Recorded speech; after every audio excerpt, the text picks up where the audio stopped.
All right, welcome everybody to our wastewater treatment plant update and workshop. And we have McClellan Engineers here to give us a presentation on where we're at. So, Zane, I'll let you take it away. Thank you, Mayor. Zane Lewis again here with McClellan Consulting Engineers. I've brought my engineer, Oscar Morton, who's going to be giving most of the presentation, but I was going to do just a brief introduction, make sure that you guys know what we're going to talk about today.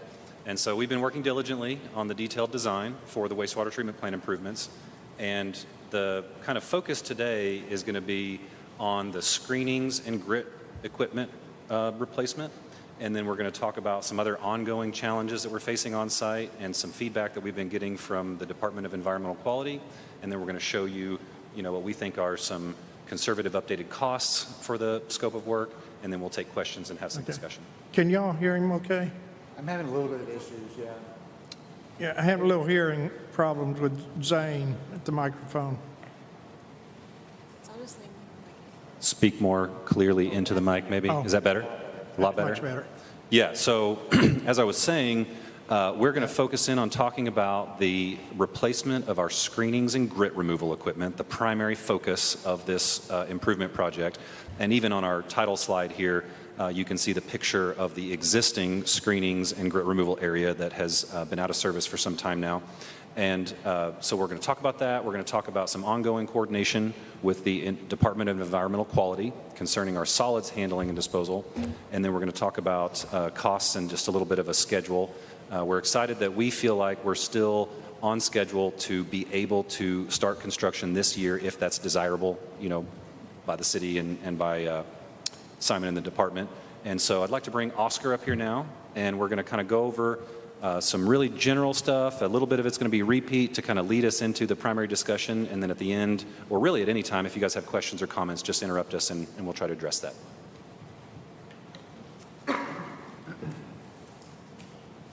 Can you guys hear me? Yeah. Nope. My name is Oscar. I've been the project designer for this for most of it. So like Zane said, we're going to go over a little bit of the main process on how the wastewater is treated at Eureka Springs, and then we'll go over kind of the existing site conditions, and then just get into design updates for the screenings and grit removal project that we've been working on, and then go over a little bit of solids handling based on feedback we've been getting from ADEQ, and then go over some of the budgetary numbers for construction, and then our next steps. So wastewater at the Eureka Springs Wastewater Treatment Plant currently comes in from the south of the plant. That's the influent, and then ideally would go through screenings and grit removal. That is what we're trying to upgrade because the current screening system does not work and has been out of service. And that process is going to remove large debris like rags, rocks, and sticks from the wastewater, as well as like fine particulates in the form of grit. And then from there, the water will go into biological treatment. In this case, it's SBR basins. And then from there, the treated water leaves in two different streams. The first stream will be the water, and that will go through post-aeration to increase the amount of dissolved oxygen. And then it will go to UV treatment for disinfection before the clean effluent is discharged into the stream. Back to the SBR basins, the solids will leave and are pumped into sludge storage. And then from there, the sludge is pumped into the belt filter press, where it is pressed and dewatered to create more of a solid matter. And then from there, it is hauled off and disposed of. So this next slide is an aerial of the site. All of the red labels indicate buildings and structures that are abandoned or no longer in service. And then all of the blue structures are things that are active and essential for the treatment process. So like I said, water comes in from the south of the plant and kind of goes along this pipe up the west side of the plant. And there's these SBR basins on the north side. And then from there, the water goes into the UV building directly south and discharges to the creek to the east. And then while the sludge is handled in mainly these three structures south of the UV building, the liquid sludge storage basin that we're currently working on getting equipment for and improving, and then the belt filter press building just north of that. And then during this emergency response for the sludge storage basin, we've also rehabbed what used to be an old primary clarifier to the west of those buildings as another temporary sludge storage basin. And as you can kind of tell, the site is restricted. There's the highway to the west, and then the hill, and then mountain, and then creek and railroad to the east. So site access and expansion is pretty limited. And this next slide just highlights the active piping for those processes I was talking about. So on the left-hand side, that'll be your influent pipe.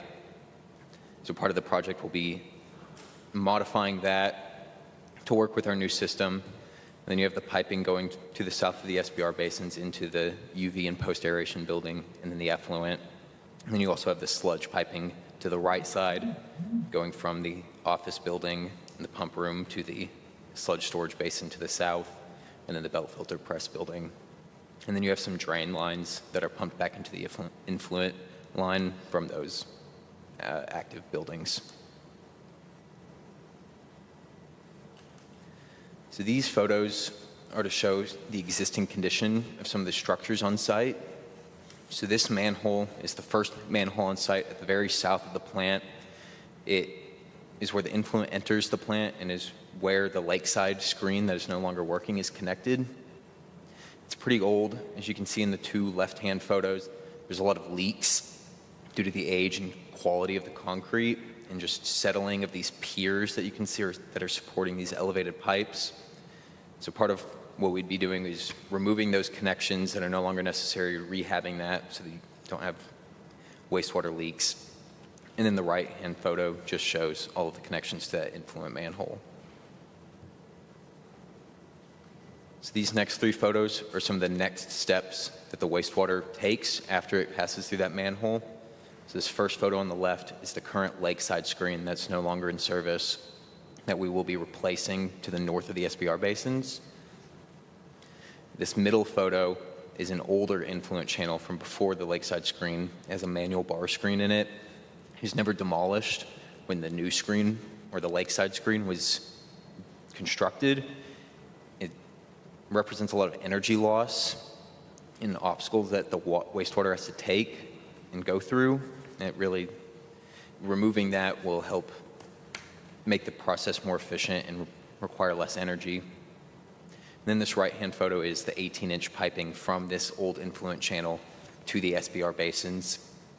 And so part of our project will be either raising this pipe or replacing it at a higher elevation so that once this old influent channel is demolished, wastewater can gravity flow entirely from the influent to the SBR basins. And right now, if the lakeside screen was working, the way it would work, it would go down from that manhole into the lakeside screen, and then it would have to be pumped back up. And so we would be removing that whole pumping process.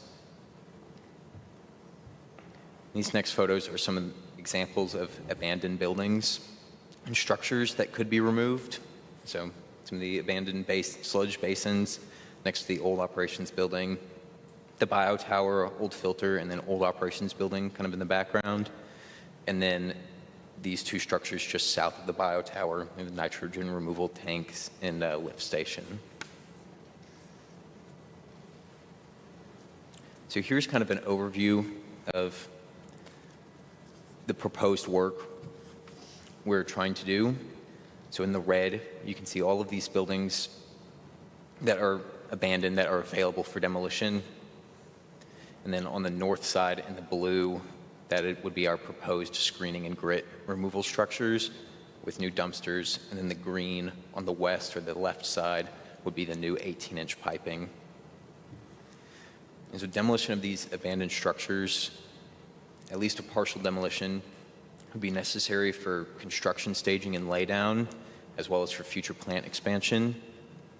And some of that work, or all of it, could be performed as an early package, which could help alleviate costs from the main budget to be spent now and kind of spread some of that out, and to make the construction process go faster when that structure is ready to be built. And then it would also allow for future plant expansion. So these next few slides will be more detailed views of the proposed screening and grit removal structures. So this rectangular basin, kind of in the middle, will be the proposed screening channels and mechanical screening units. And the circular basin to the right will be the grit removal basin. So wastewater will come in through the left pipe in green and go into this straight channel, and then go through the mechanical screening unit that'll remove any large debris from the wastewater. And that debris will go into, it's called a screenings washer and compactor. It'll help clean up that trash and discharge it into the dumpsters. And then wastewater will continue through there and go into this pipe opening in green on the far right on the upper channel in that rectangular basin to go into the circular grit removal basin. And from there, the wastewater will raise through there, and it'll allow fine particulate matter to settle out to the bottom. And then the wastewater will go through this cone and go into the existing piping that's on the north side of the SBR basins, and then enter the SBR basins for biological treatment. This is a lower view of that structure. So that screening channel and screening equipment will be elevated to allow for gravity flow from the influent into the SBR basins. And this piping on the lower level is showing how grit will be removed from the grit removal basin to the right. It'll go through piping and be pumped into this machine on the left, this kind of triangular machine with a discharge to the north. And that's called a grit classifier. And we'll basically also just clean up that grit particulate and discharge it into a dumpster. And so these are section views of the drawings I just showed you. So you can see the mechanical screening unit is elevated. It's above where this grit classifier will be. You can see on the left-hand side of the left image, the grit basin, and then another view where you can see the SBR wall to the right.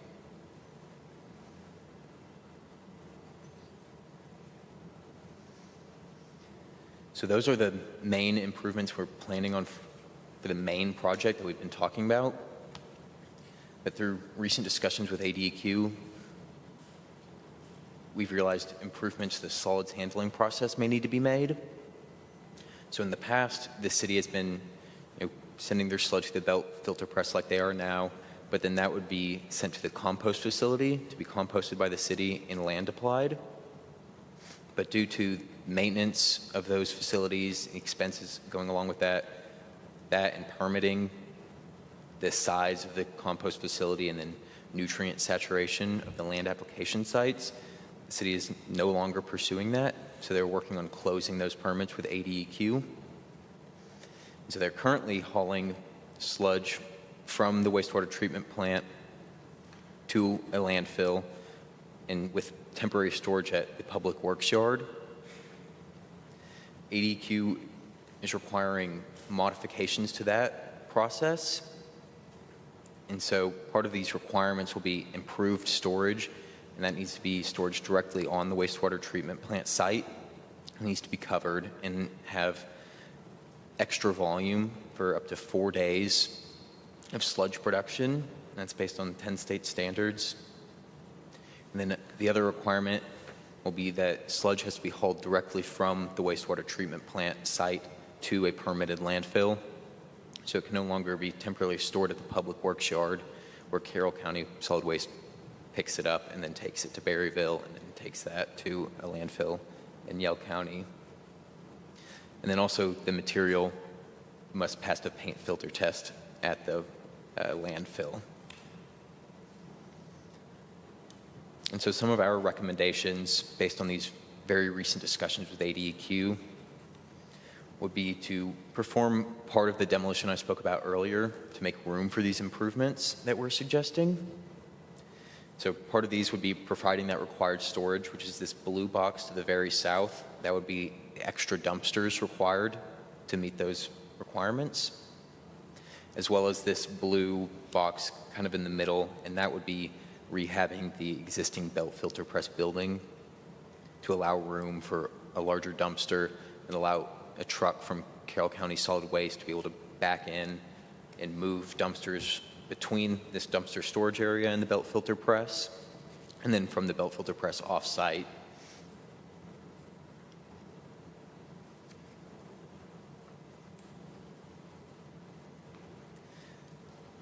And then this next slide is updated budget numbers. These have been updated since the last time you guys saw them. These are based on conversations that we've had with contractors to get more firm and accurate pricing, as well as just time passing since the last budget was created. There's uncertainties there too.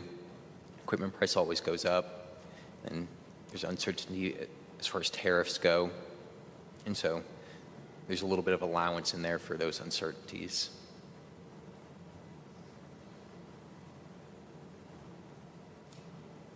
So our next steps will be to continue this detailed design of that main project that we've been talking about, hopefully to get a submission to ADH so that construction could start this year if that's desirable.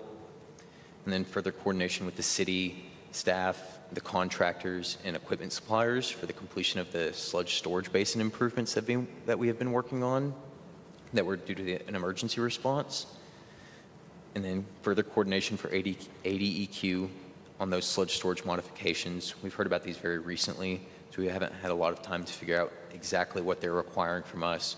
So those slides I showed you were our best idea based on the conversations we've had so far. And then more support to the city for approval of the water and sewer utility rates we've discussed in the past to fund this project and other projects at the wastewater treatment plant and across the city. Are there any questions? Does the your fee in this break out here on costs? No, it is not shown in there. Okay. So you add your fee to this, is it going to go over the $6 million mark? Yes. You sure? How much was the grant again? How much money do we have? The emergency loan was $100,000, and the project loan is $6 million. 6 million. So we got 6.1. Correct. And this is 9.60. How much is your fee? We can get that for you. I believe our total contract that we are approximately halfway through, or maybe a little over halfway through, is like $700,000, something like that, for the total design services to get us through to a permitted project ready for construction. You need to speak into the microphone, Zane. Yeah. Did you hear those numbers? I believe our design fee is around $700,000, but we could definitely get you a copy of that, or the mayor could. For clarity, part of why that is not listed is because we're already under contract for that, so that, that's a hard number. That updated budget number that we've provided does still include things that we think could have a reduced price, but since we're still working on that, we wanted to show you our best budget estimates. The other thing that changed is we were previously showing an 18% contingency, and I bumped that up to 20%. Based on just that we have not yet settled those uncertainties, and we now have the tariff issue happening at large. And that means the price go down a little bit, contingency. That is our goal, yes. Is it budgeted in the city budget for their fee? Mm-hmm.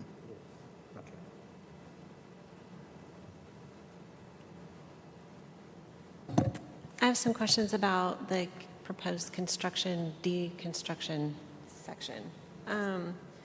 So I want to make sure that I understand what you guys were saying here. Sure. Do you want to jump to a slide, perhaps? Well, I don't know if it's super helpful, but it looks like you're proposing to tear down sections of the wastewater plant that are no longer functioning. Correct. And you're thinking that this then allows for space to create the updated storage that we need based on recommendations from the Department of Quality. That's correct, Environmental yes. Quality. Okay. Yes. So my question would be, and I was trying to kind of see on the proposed budget here, but what is the sort of general proposed cost of deconstructing that area, and what is the timeline? And is it necessary to do all of that now? Are there other options for saving money? I'm just looking for opportunities to save money and be conservative. Absolutely, that's a great question. The cost for the demolition that we've shown in that budget is approximately $500,000, and that would be for all of the demolition. You are correct. Some amount of that demolition is not explicitly required to create the space for our proposed improvements. Okay. Our recommendation would generally be to do as much as we could afford now, because it will only cost more to do that demolition in the future. But we're totally open to that as a potential cost-saving measure to bring the project into budget. That's where it gets a little tricky, even for us to write the contract for that particular work. And so we were talking with the mayor earlier, that might be an item where we have an agreed upon dollar amount that we know is going to definitely get us the demo we have to do, and then basically see how far we get with that dollar amount. If we can do more for less, then we may do more. The unknowns that the contractor has identified to us about that are basically fuel cost, because everything that they're tearing down has to be trucked out of the site and disposed of in a landfill. Okay.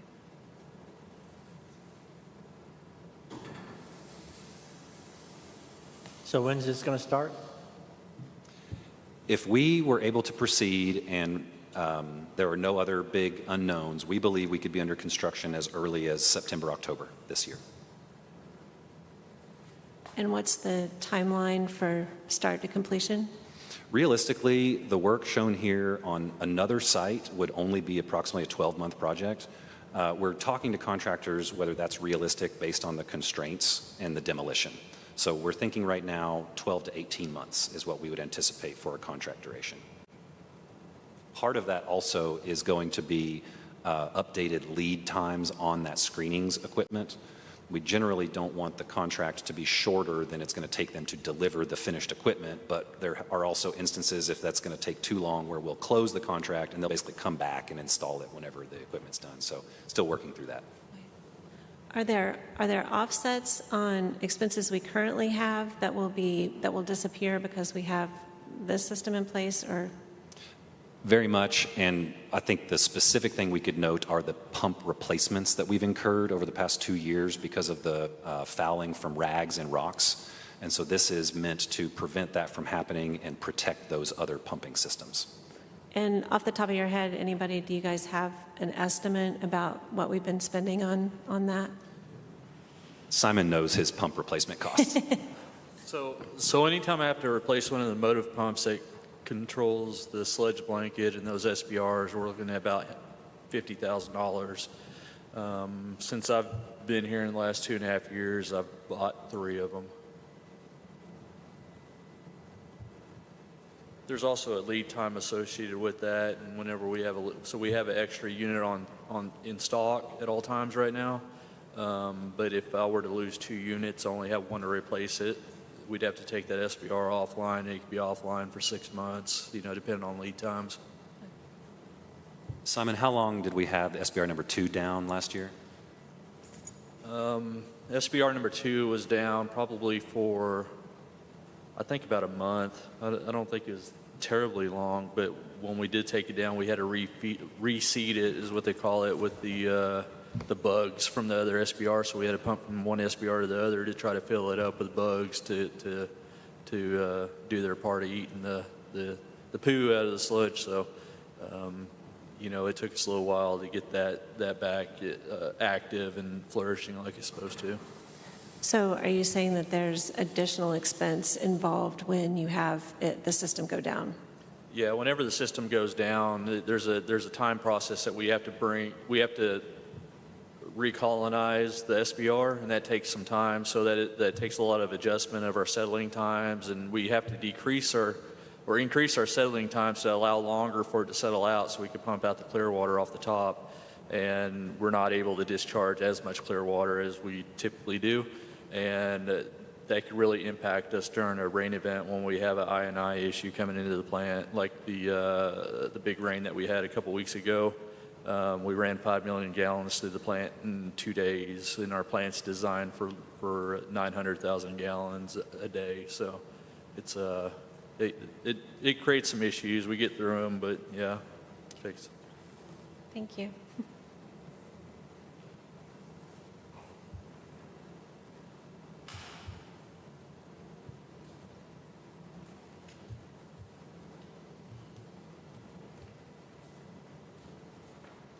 Are there additional expenses associated with the new process for handling sludge?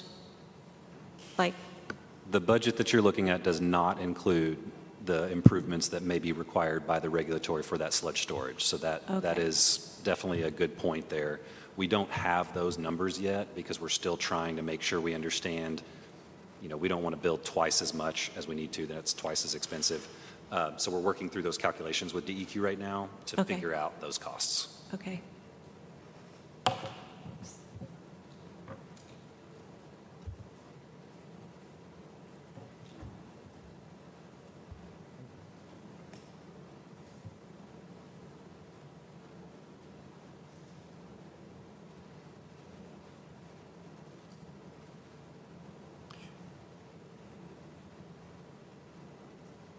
Any other questions for Zane or Oscar?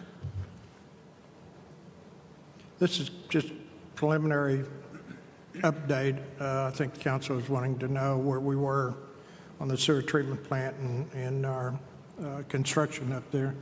So I think beginning, if everything went well, August, September, and then Yes, sir.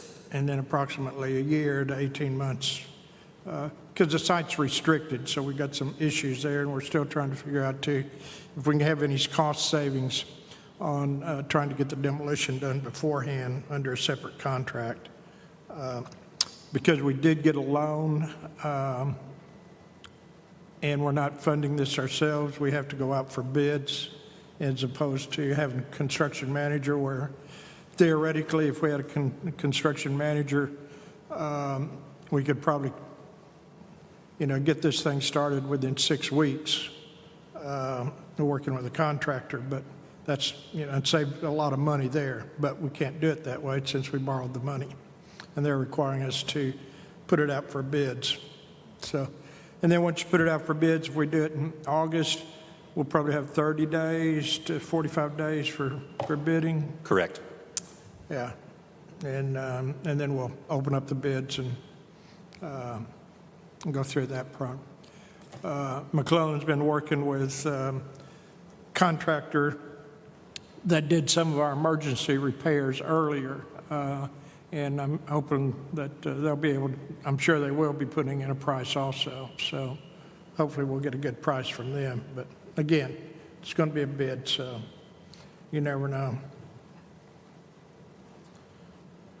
And then as soon, of course, as we get more information and Zane gets more information back, they'll keep updating these and we'll forward them on to the council as we know. There.